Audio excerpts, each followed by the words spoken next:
Graduation তো শেষ, এখন কি করার কথা ভাবছো? ব্যবসা। আমি অলরেডি একটা ব্যবসা শুরু করেছি, খুব ভালো যাচ্ছে আলহামদুলিল্লাহ। ব্যবসা? কিন্তু এটা তো কোনো ফিউচার নেই, খুবই রিস্কি। কারো কপাল খোলে, আবার কারো কপাল খোলেই না।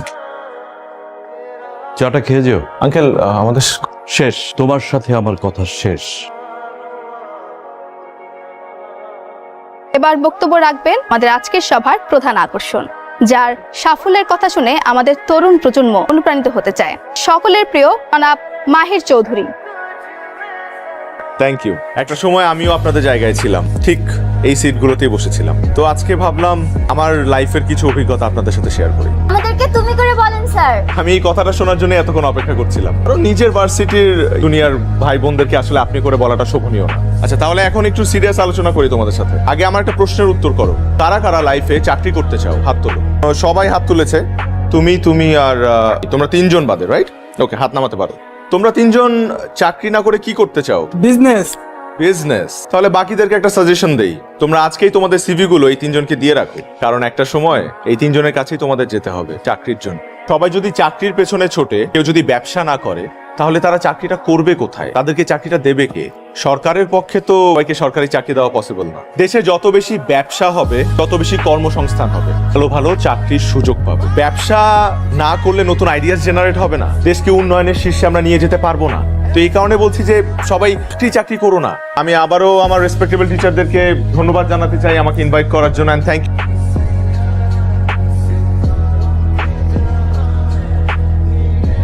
স্যার কিছু বলতে চাই। বলো না। আমরা আসলে আপনার সাকসেসের গল্পটা শুনতে চাই। আমার গল্প?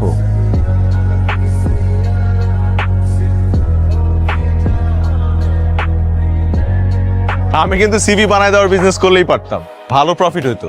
আমার মাথায় খালি বিজনেসের চিন্তা। নিজে চাকরির জন্য ট্রাই করলে কি হয়? আমি তো চাকরিই করব না, আমি বিজনেস করব, and I want to be a very very successful entrepreneur. এটা তো সেই ফার্স্ট ইয়ার থেকে শুনতেছি। বিজনেসটা করবে, এত টাকা কই পাবা তুমি? বিজনেস করার জন্য টাকা লাগে না বোকা, তবে দুইটা জিনিস লাগে। কোন দুটা জিনিস লাগে? নাম্বার 1 একটা unique idea, and number 2 networking. মানলাম। মাহির, যা করো বুঝে শুনে করো। আমার কেন জানি মনে হয় তুমি একটা রিস্ক নিতে যাচ্ছ। আমি বাড়ি থেকে ফিরেই একটা বিজনেস শুরু করব। আমি একটু বাবা মার সাথে দেখা করতে যাচ্ছি, চলে আসবো। ক্যাম্পাসটা কোনো মিস করবো। আর আমাকে? তুমি তো আছোই লাইফে। লেখাপড়া তো শেষ করছো, এখন কি করবা ভাবছো কিছু, নাকি ওই ব্যবসাতে আটকায় থাকবা, চাকরি বাকরি কিছু করবা? ব্যবসা করব। দুটোই করুক না। দুটো একলগে করার দরকার নাই, একলগে করলে হাওলায় যাইব, কোনোটাই উঠবো না। প্রথম থেকেই বলে আসতেছি আমি ব্যবসা করব, উদ্যোক্তা হব। চাকরি বাকরি আমার দিয়ে হবেও না। কি ব্যবসা করবা কিছু ভাবছো? রিসার্চ চলতেছে, কিছু মাথায় আসলে তোমাদের জানাবো। আমার কাছে 12 লাখ টাকা আছে, এর বেশি পুঁজি কিন্তু আমি দিতে পারবো না, তোমার জন্য রাখা। তোমার মা কিন্তু জানে না। হ্যাঁ, রিসার্চ করো। কি কইতেছিলা তোমরা? না কিছু না, কইতেছিলাম যে ব্যবসা তো রিস্ক, তাই না? তুমি তো আবার পছন্দ করো না, ঠিক কইতেছিলাম।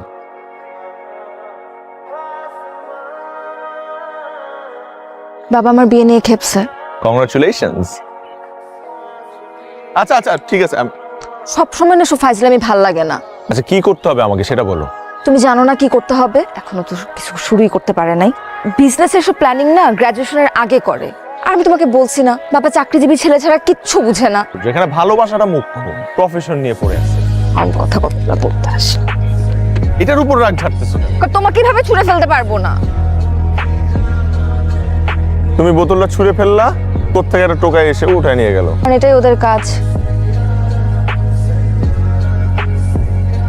দেখছো দেখছো দেখছো দেখছো এই যে এটাতে এত এক্সাইটেড হওয়ার কি আছে? এরপর এগুলাকে নিয়ে তারা ভাঙ্গারি দোকানে বেচে দিবে, সিম্পল। ব্যাপারটা আমার একটু ভেতরে ঢুকে দেখতে হবে। তুমি কি এখন ভাঙ্গারি বিজনেস শুরু করতে চাচ্ছ? করতেও পারি। I am done with this conversation. Mahir কি করতেছো তুমি? মাহির আমি বসতে বলছি। কি চলতেছে তোমার মাথায়?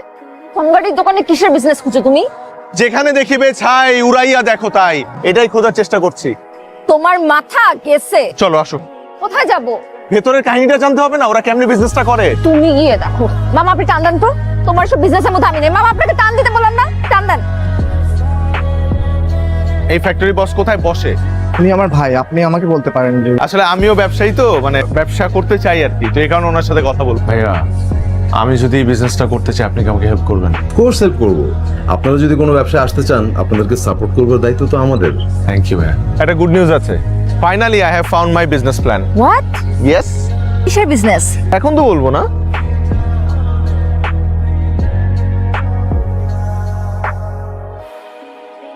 আচ্ছা এখানে 50,000 আছে, আর বাকি টাকা আমি ব্যাংকে দিয়ে দিতেছি, মাল পৌঁছানোর লগে লগে পাই যাবেন।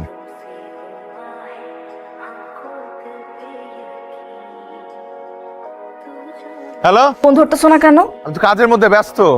এখন পর্যন্ত জানলামই না কিসের বিজনেস করতেছো। আর একটা সপ্তাহ অপেক্ষা করো, বুধনের দিন তোমার নিয়ে এসে একবারে সারপ্রাইজ দেবো। রাখি তাহলে, আমি ওই ট্রেড লাইসেন্স করতে যাবো একটু পর। আমি তোর ব্যবসার উদ্বোধন নিতে যাবো না। এত লেহাপড়া করে হাসি কিনা ভাঙ্গারির ব্যবসা আছে কি করবো? আব্বা একটু আমারে বুঝাও না। আমি বুঝছি যে আমার আত্মীয় স্বজনের সামনে আমি মুখ দেখাইতে পারবো না। তুই নাকি ঢাকা যায় এসকারাবের ব্যবসা দিছস? কি মাহির ভাই, আপনি বলে বাঙ্গারি ব্যবসা শুরু করছেন? দাঁড়িয়ে রইলি কেন, শুরু কর। একজনের আসার কথা। আসো বাবা, ও হচ্ছে মারিয়া। আসসালামু আলাইকুম। ওয়ালাইকুম আসসালাম। ভাই প্লিজ প্লিজ।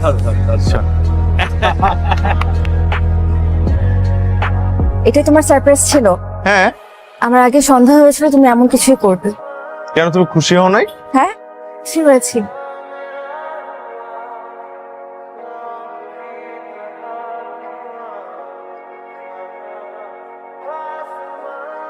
বাবা তোমাকে বলছে দেখা করতে। কার বাবা? আমার। ও কেন? আমি বাবাকে তোমার কথা বলছি, বাবা তাই বলছে তোমাকে দেখা করতে। আমার বাবার সাথে দেখা করতে তোমার কোনো আপত্তি আছে? না। তুমি তো বাড়িয়ার সাথে একসাথে পড়তে, তাই না? জি, তোমার পরিবারে আর কে কে আছে? বাবা মা আছে। গ্রাজুয়েশন তো শেষ, এখন কি করার কথা ভাবছো? ব্যবসা, আমি অলরেডি একটা ব্যবসা শুরু করেছি, খুব ভালো যাচ্ছে আলহামদুলিল্লাহ। কিন্তু এটা তো কোনো ফিউচার নেই, খুবই রিস্কি। কি ব্যবসা করার কথা ভাবছো? পেট ফ্লেক্স। ফ্লেক্স কি জিনিস আমি জানি, চাটা খেয়ে যেও। আঙ্কেল আমাদের শেষ, তোমার সাথে আমার কথা শেষ।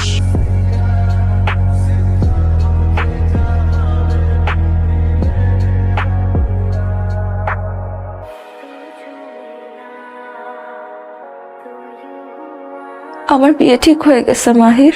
বিয়ে ঠিক হয়ে গেছে মানে কি বলতেছো? বাবাকে কত করে বুঝাইলাম, কোত্থেকে এক ইঞ্জিনিয়ার ছেলে ধরে আনছে, হ্যান্ডসাম স্যালারি, ব্রাইট ফিউচার। তোমার বাবা আমার সাথে দেখা করলো কেন? দেখা করলে কি বিয়ে হয়ে যায়? এই বিয়েতে তোমার বেশি একটা অমত নাই। যেই ছেলেটার সাথে তোমার বিয়ে ঠিক হয়েছে না, ওই ছেলেটারই বিয়ে করে ফেলো। আসলে আমার মতো এত ছোটখাটো একটা ব্যবসায়ীর সাথে তোমার যাই না। মাহির, আর কখনো আমি তোমাকে ফোন করবো না। ভালো থাকো।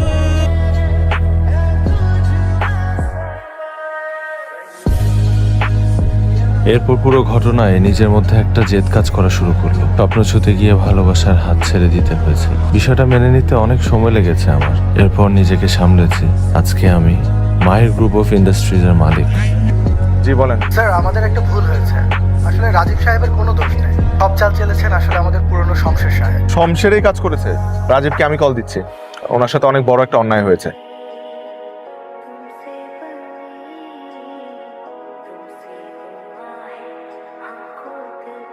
দেখো, আমি আসলে জানতাম না যে রাজীব। আমি জানতাম। তুমি জানতে? নিজের স্বামীর বসের নাম জানবো না? আর তাছাড়া তুমি তো এখন একজন বিখ্যাত বিজনেসম্যান। আমাদের ছোট একটা মেয়ে আছে, আল্লাহ যেন ওর বাবাকে বাঁচিয়ে দেয়। রাজীবের কিচ্ছু হবে না, বিদেশেও নিয়ে যেতে হয় সেটাও আমি দেখবো। দয়া দেখাচ্ছ? না না, এটা আমার কোম্পানির পলিসি। বাবা তোমার সাকসেস দেখে খুব খুশি হয়েছিল। মারা যাবার আগে বলেছিল তোমার সাথে কোনোদিন দেখা হলে যেন তোমাকে এই কথাটা বলি। মাহির, পারলে বাবাকে মাফ করে দিও, আমাকেও।